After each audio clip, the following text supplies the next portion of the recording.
సువార్త ఒకవేళ మీరు అనుకోవచ్చు, యేసుక్రీస్తు వారు భూమి మీద నుండి తిరిగి వెళ్ళిపోయిన తర్వాతే సువార్త ప్రారంభమైందేమో అని మీరు అనుకోవచ్చు.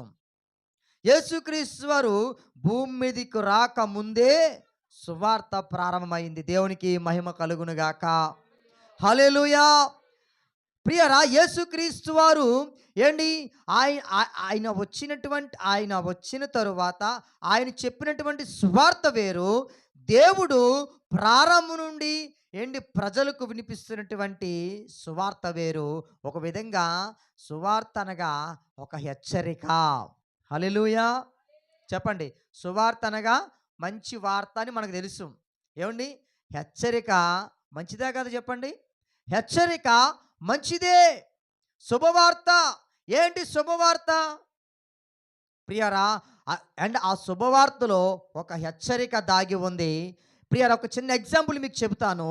మన ప్రియరా, ప్రపంచాన్ని ఏమండి, ప్రపంచంలో ప్రసిద్ధి చెందినటువంటి దేశాధినేతలు, గొప్ప గొప్ప వారు, శాస్త్రవేత్తలు, ఇంజనీర్లు అందరూ కలిసి ప్రపంచంలో ఇదొక వింతగా ఉండాలి, ఒక వింతైనటువంటి ఒక వింతను మనం సృష్టించాలి అని కొంతమంది, జాగ్రత్తగా వినాలి, కొంతమంది ఇంజనీర్లు కలిసి ఒక ఓడను సృష్టించారు.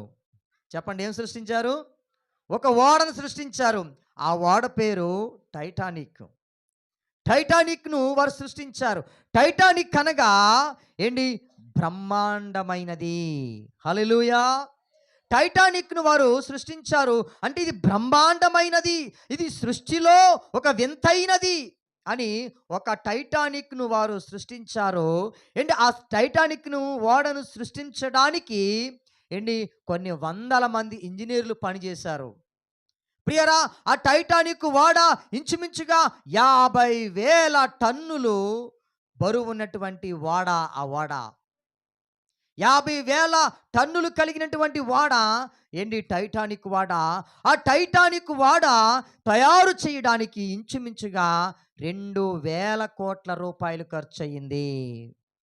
2,000 రూపాయలతో ఖర్చు పెట్టి 50,000 టన్నులతో బరువు కలిగినటువంటి ఏంటి ఒక అట్లాంటిక్ మహాసముద్రంలో ఏంటి దేశం నుంచి దేశం వెళ్ళాలి, దేశం నుండి దేశం వెళ్ళాలి అని ఏంటి ఇంచుమించుగా 3,000 4,000 మంది ఆ యొక్క ఓడలో ప్రయాణం చేయాలి అని ఉద్దేశంతో ఇది ప్రపంచమే ఆశ్చర్యపోయే విధముగా ఏంటి ప్రపంచంలో ఒక బ్రహ్మాండంగా ఇది ఉండాలి, ఒక వింతగా ఇది ఉండాలి అని అనేక మంది వాడను సృష్టించారు ఇంజనీర్లు కలిసి.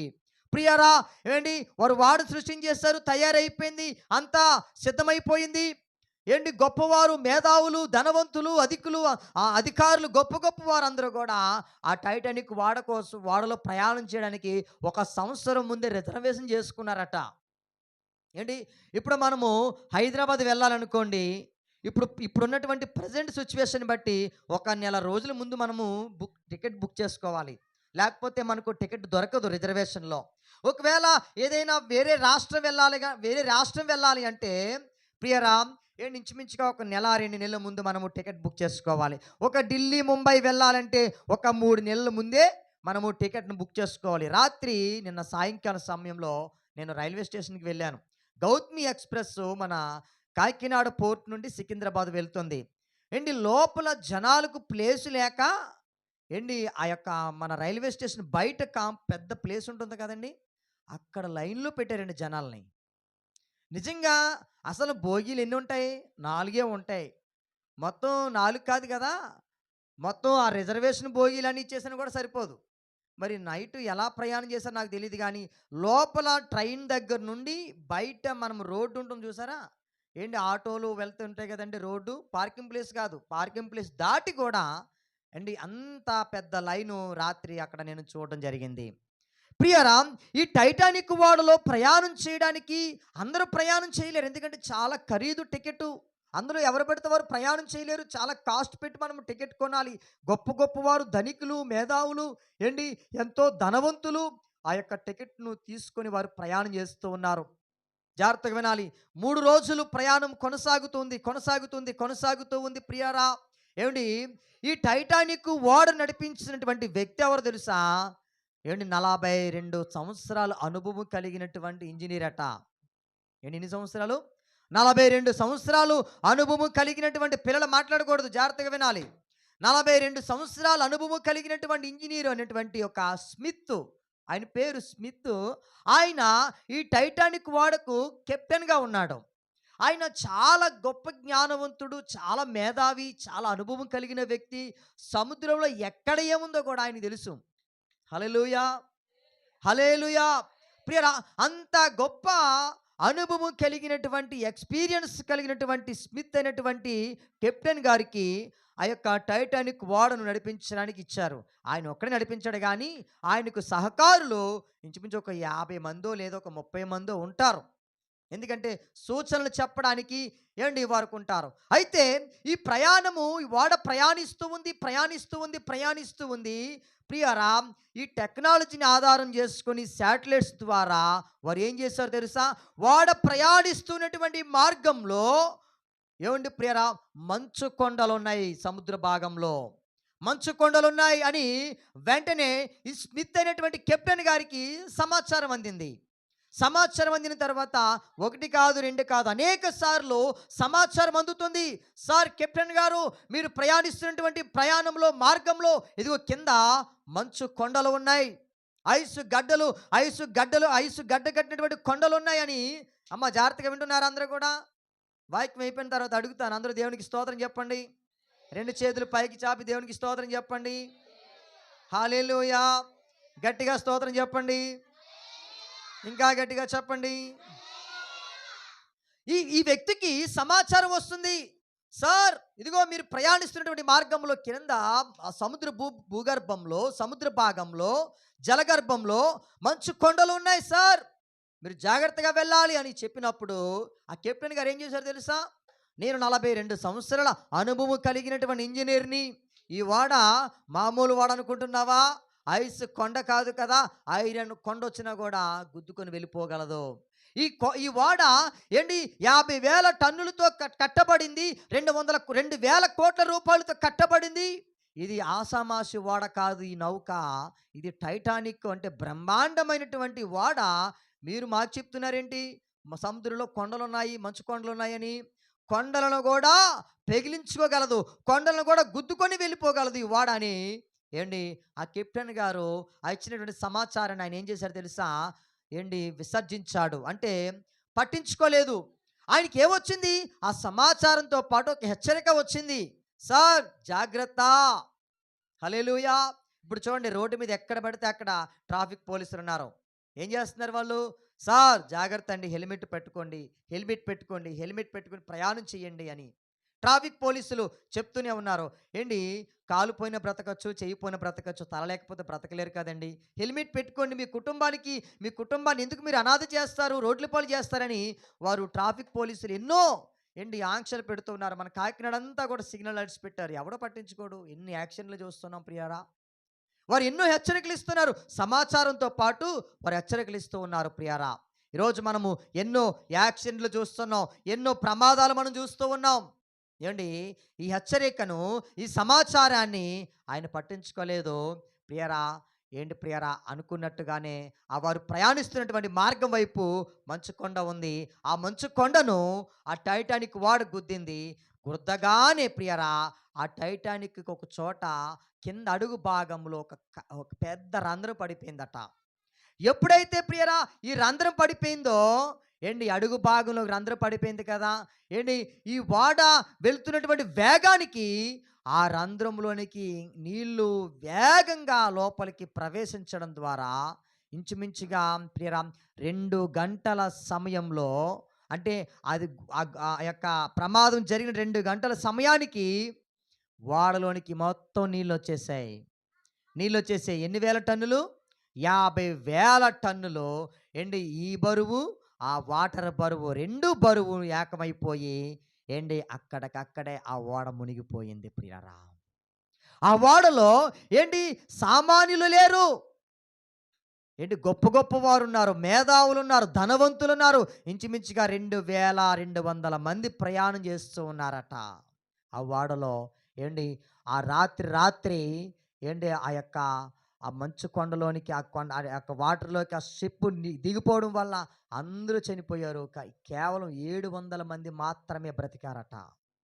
అందరూ చనిపోయారు. నేనంటాను ఏంటి ఆ వ్యక్తికి హెచ్చరిక వచ్చినప్పుడు, ఆ వ్యక్తికి సమాచారం వచ్చినప్పుడు ఆయన జాగ్రత్తగా ఉండి, ఆయన దిశ మార్చుకుని ఉంటే ఆ ఓడ మునిగిపోయేదా? ఓడ మునిగిపోయేది కాదు. ఎన్ని వేల రూపాయలు ఖర్చయింది? ఎంత ధనాన్ని ఖర్చు పెట్టారు? 2,000,00,00,000 ఖర్చు పెట్టారు. ఏండి ఇంతమంది ప్రాణాలు కోల్పోయేవారా? ఎంతమంది ప్రాణాలు కోల్పోయేవారు కాదు. ఏంటి ఇంత ఆస్తి నష్టము జరిగేది కాదు. ఇంత ప్రాణ నష్టము జరిగేది కాదు. ఏవండి ఒక చిన్న హెచ్చరిక ఆయన గనుక విని ఉంటే ఏండి వారి దిశ మార్చుకొని వారు జీవించి ఉంటే, వారు దిశ మార్చుకొని వారు ప్రయాణం చేసి ఉంటే, ఈ రోజుకి ప్రపంచంలో ఏంటి టైటానిక్ ఓడ ఇంకా అలా నిలిచిపోయి ఉండేది. హల్లెలూయా! ఈరోజు టైటానిక్ పేరు మాత్రమే ఉంది. టైటానిక్ ఉందా చెప్పండి? లేదు.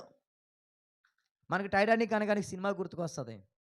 ఏవండి అది ఎప్పుడో 1990 సంవత్సరంలో ఆ సినిమా తీశారు. దాన్ని ఏం చేశారంటే ఆ ఓడ మునిగిపోవడం నిజం. అందులో ఇంతమంది ప్రయాణించడం నిజం. ఇంత ఇంత ఇంత పెద్ద ఓడ ఇవన్నీ నిజం కాబట్టి దీన్ని అంతటిని కూడా ఈ దర్శకులు ఏం చేశారంటే ఒక పిక్చర్‌గా వారు సమాజంలోనికి తీసుకొని వచ్చారు. ఏంటి ప్రియారా, కానీ విచిత్రం ఏంటో తెలుసా? బాధాకరమైన విషయం ఏంటో తెలుసా? ఆ టైటానిక్ ఆ యొక్క మునిగిపోతున్నటువంటి సందర్భంలో లేదా ప్రయాణం చేస్తున్న సందర్భంలో లేకపోతే ఈ టైటానిక్ అనగానే గుర్తుకొచ్చేటువంటి విషయం ఏదైతే ఉందో అది నన్ను చాలా బాధకు గురి చేసింది. ఒకవేళ చూసినప్పుడు అది చిన్న వయసు కాబట్టి, ఒకవేళ చూసిన వారికి టైటానిక్ స్టోరీ తెలీదు కాబట్టి ఎంత బాగుందో ఈ లవ్ స్టోరీ అని అనుకోవచ్చు. కానీ ప్రియరా, ఆ హెచ్చరికను ఆ మూవీలో పెట్టారా? ఆ హెచ్చరికను మూవీలో పెట్టారా ప్రియరా? ఏంటి అంత ప్రమాదకరమైనటువంటి హెచ్చరికను వారేం చేశారు? ట్రాక్ తప్పించి దీన్ని ఒక లవ్ స్టోరీగా చూపించారు. ఇంకా అపవాది ప్రజలను ఇంకా అంధకారంలోనికి తీసుకెళ్ళిపోవడానికి ఇంకా ఇలాంటి వాళ్ళందరిని ప్రేరేపిస్తున్నాడు అపవాది. ఆ రోజు ప్రియరా ఏంటి ఆ చిన్న హెచ్చరిక ఆయన వినలేదు. ఆ హెచ్చరిక వినకపోవడం వల్ల ఎంతో ఆస్తి నష్టం జరిగింది. ఎంతో ప్రాణ నష్టం జరిగింది. ఇప్పటికీ కూడా ఏంటి హెచ్చరికను వినలేని వారు ఇంకా చాలామంది మన మన చుట్టూ ఉంటూ ఉన్నారు. మన ముందు ఉంటూ ఉన్నారు. మనకు తెలిసిన వాళ్ళు ఇంకా అనేక మంది హెచ్చరికలు వినరు. ఏంటి ఎన్నో ప్రమాదాలు జరుగుతూ ఉన్నాయి. ఎన్నో యాక్సిడెంట్లు జరుగుతూ ఉన్నాయి. ఏంటి మొన్న మన దుమ్ములపేట అమ్మాయిని చేసుకున్నటువంటి ఒక వ్యక్తి లైట్ హౌస్ ప్రాంతమట. ఏంటి ఆ బండి మీద ప్రయాణం చేస్తూ ఉంటే పడిపోయి తలకు తగిలిందంట దెబ్బ. చనిపోయాడండి ఆయన. మొన్న ఒక వీడియో వచ్చింది ప్రియరా. ఏంటి రాముని శోభయాత్ర. రాముని శోభయాత్ర ఒక యాత్ర చేస్తూ ఈ తపాసులు పేలుస్తూ ఉంటే ఒక తారజువ్వ అక్కడ ఉన్నటువంటి ఒక సెక్యూరిటీ గార్డ్ కడుపులోకి వెళ్ళిపోయింది. కడుపులోకి వెళ్ళిపోయి పేగులన్నీ బయటకు వచ్చేసాయి. పొట్ట రెండుగా చీలిపోయింది. ఏంటి ఎన్నో ప్రమాదాలు మనం చూస్తున్నాం. ఎన్నో యాక్సిడెంట్లు మనం చూస్తున్నాం. ఏంటి మొన్న మన దుమ్ములపేటలో ఒక ఆమె ఎవరో ఊరేసుకొని చనిపోయారట. ప్రియరా ఏమండి బ్రతికి ఉన్నప్పుడు, ఆయుష్ ఉన్నప్పుడు, మనలో జీవం ఉన్నప్పుడు హెచ్చరికలు మనం వినం. మరణం మనకు అతి సమీపముగా ఉంది. మరణం మనకు అతి సమీపంగా ఉంది. దీపం ఉండగానే ఇల్లు చక్కబెట్టుకోమని దేవుని వాక్యం సెలవిస్తుంది కదా. ఆ వాక్యాన్ని అమ్మ అందరూ సైలెన్స్‌లో పెట్టండి సెల్ ఫోన్స్. ఏంటి దీపం ఉండగానే మన ఇల్లు చక్కబెట్టుకోవాలి, మన కుటుంబాన్ని చక్కబెట్టుకోవాలి అన్న దేవుని వాక్యాన్ని మనము పెడచెవుని పెడుతూ ఏంటి ఆ హెచ్చరికలు మనం వినకుండా ఏంటి మనకు నచ్చినట్టుగా ఏం జరుగుతుందిలే, ఏమైపోతుందిలే, ఏం పర్వాలేదులే అనుకుంటూ ఈరోజు దేవుని వాక్యాన్ని మనం విడిచిపెడుతున్నాం. దేవుని సన్నిధిని మనం విడిచిపెడుతున్నాం. ప్రార్థన మనం విడిచిపెడుతూ ఉన్నాం. ఏంటి సువార్తను మనము లెక్క చేయని వారిగా ఈరోజు అనేక మంది ఉంటూ ఉన్నారు. ఏంటి పేరా ఒకానొక సమయంలో ఒకానొక రోజు ఏంటి దేవుడిని అడిగినప్పుడు నీవు ఏమని సమాధానం చెబుతావు నా దేవుని దగ్గర? దేవునికి స్తోత్రం కలుగును గాక. హల్లెలూయా! దేవుడు సువార్త ప్రకటించమని చెబుతూ, ఆ సువార్తతో పాటు ఒక మంచి వార్తను ప్రకటించాలి. ఆ మంచి వార్తతో పాటు ఒక హెచ్చరికను కూడా మీరు ప్రకటించాలని చెప్పి, ఆనాడు నుండి ఈనాటి వరకు కూడా ఆ సువార్త ప్రకటింపబడుతూ ఉంటూనే ఉంది. కానీ ఈరోజు ఆ సువార్తను ఎంతమంది విశ్వసిస్తూ ఉన్నారు? అమ్మ పిల్లల్ని మీరు కంట్రోల్ పెట్టాలి. అక్కడ సెల్ ఫోన్ కదిలిపోతుంది. ప్రియులారా ఈరోజు ఎంతోమంది సువార్తను ఏంటి సువార్త మీద దృష్టి పెట్టట్లేదు. ఎగతాళి చేసేవారున్నారు. సేవకులు ఎగతాళి చేసేవారు. సువార్తికులు ఎగతాళి చేసేవారున్నారు. నేనంటాను ప్రియరా, సువార్త ఏంటి ప్రకటింపవలసినటువంటి భారము నా మీద మోపబడి ఉన్నదని ప్ర పౌలు గారు మాట్లాడారు. దేవునికి స్తోత్రం కలుగును గాక. హల్లెలూయా! ఆయన ఏమన్నారు చెప్పండి? సువార్త ప్రకటింపవలసినటువంటి భారము నా మీద మోపబడి ఉన్నది. ముందుగా మనము సువార్తను నమ్మాలి. సువార్తను విశ్వసించాలి. ఏండి సువార్తను ఇతరులకు ప్రకటించాలి.